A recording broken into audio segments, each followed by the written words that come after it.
तुम्हाला सुद्धा संभोग करण्याची प्रचंड इच्छाशक्ती आहे, परंतु शरीरामध्ये शक्ती राहिली नाही।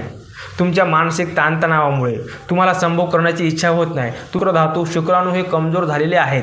त्याचप्रमाणे तुम्हाला सतत थकवा जाणवतो। तुमचं डायजेशन, पचनसंस्था, भूक ही पूर्णपणे खराब झालेली आहे, ती डायजेशन सिस्टीम। आयुर्वेदात एक असं तयार एक औषध सांगणार आहे की जे तुम्ही घेतला असता या सर्व प्रकारच्या समस्यावरती समाधान होईल। हे औषध कसं घ्यायचं, किती घ्यायचं, कोणी घ्यायचं नाही, कुठे मिळेल, या सर्व प्रश्नाची डिटेल्समध्ये उत्तरे आपण या व्हिडिओमध्ये बघूया। त्यामुळे व्हिडिओ हा शेवटपर्यंत बघा।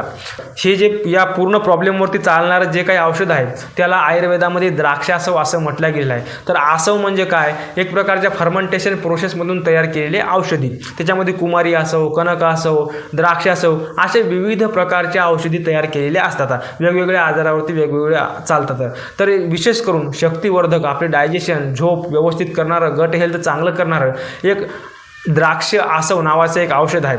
तर याला आयुर्वेदामध्ये उरुष्य आणि बल्य सांगितलेलं आहे। तर बल्य म्हणजे काय? शरीरातील बळ वाढवणारं, शक्ती वाढवणारं, आणि उरुष्य म्हणजे पुरुषांसाठी पुरुषत्व वाढवणारं, सप्तधातू, शुक्रधातू हे मजबूत करणारं, म्हणून याला उरुष्य आणि बल्य असे कोणते कोणते घटक असतात? तर यामध्ये मुख्य घटक म्हणजे द्राक्ष, अंगूर असतात। त्यासोबतच दालचिनी, वेलची, नागकेसर, पिंपळी यासारखी औषधी द्रव्ये असतात। यामुळे आपल्या शरीरातील सप्तधातूंचं पोषण होते। त्या द्राक्षासवचा संभोग शक्ती वाढवण्यासाठी उपयोग कसा होतो आणि का होतो? तर आयुर्वेदामध्ये 7 धातू सांगितले, जसं रस, रक्त, मांस, मज्जा, अस्थि, शुक्र। सप्तम धातू हा शुक्र आहे। हे उत्तरोत्तर हे सगळे कमजोर होत गेले की आपला शुक्र हा कमजोर होत जातो।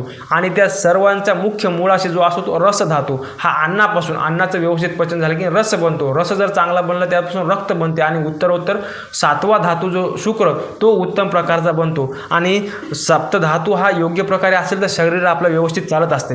त्यामुळे सप्तधातूला पोषण देणारा, शुक्रधातूला बलवान बनवणारा, लैंगिक शक्ती आणि आपला स्टॅमिना, आपला उत्साह, कंट्रोल वाढवणारं असं हे औषध आहे।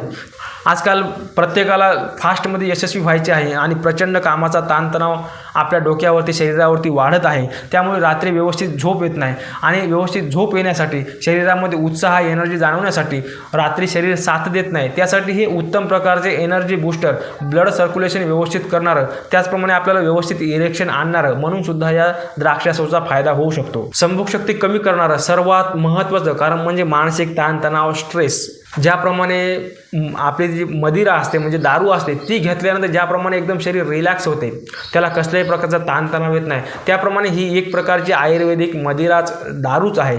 याचा उपयोग त्यासाठी केला जातो की एकदम शांततेने व्यवस्थित झोप येण्यासाठी, ताणतणाव कमी होण्यासाठी।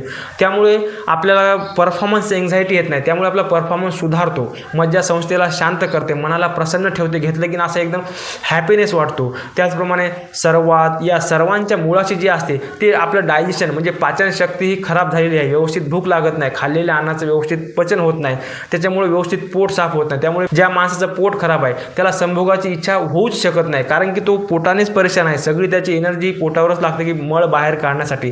त्याच्यामुळे काय होते, आपला जठराग्नी हा प्रदीप्त होतो। प्रदीप्त झालेला अग्नी व्यवस्थित भूक लागते, त्याच्यामध्ये अन्न टाकलं की ती व्यवस्थित डायजेस्ट होते आणि राहिलेला जो मळ आहे तो बरोबर बाहेर निघतो। त्यामुळे आपलं डायजेशन चांगलं होऊन आपल्या शरीराला, मनाला पूर्णपणे शक्ती मिळते। तर हे घ्यायचं कसं आहे, तर जेवणानंतर 15 ते 30 मिली हे समप्रमाण पाण्यासोबत, कोमट पाण्यासोबत जर घेतलं तर खूप बेस्ट रिझल्ट येतात। लवकर याचा आपल्याला परिणाम दिसून होतो। आपल्याला इरेक्शन चांगल्या प्रकारे येते, झोप व्यवस्थित होते, डायजेशन चांगलं होते।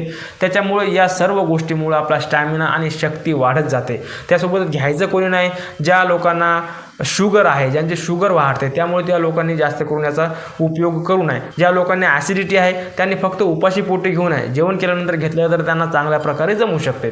अशाच प्रकारे याचे काही कसल्याही प्रकारे साईड इफेक्ट आहे का, तर आतापर्यंत तरी याचे कोणावरही साईड इफेक्ट दिसून आले नाही। परंतु ज्या लोकांना शुगर आहे त्यांनी योग्य ते आपल्या डॉक्टर, वैद्यांचं मार्गदर्शन घ्यावं, मनाने कोणतेही प्रयोग करू नये। जर आपल्याला याबाबत कसल्याही प्रकारचे प्रश्न असतील तर कमेंटमध्ये विचारू शकता।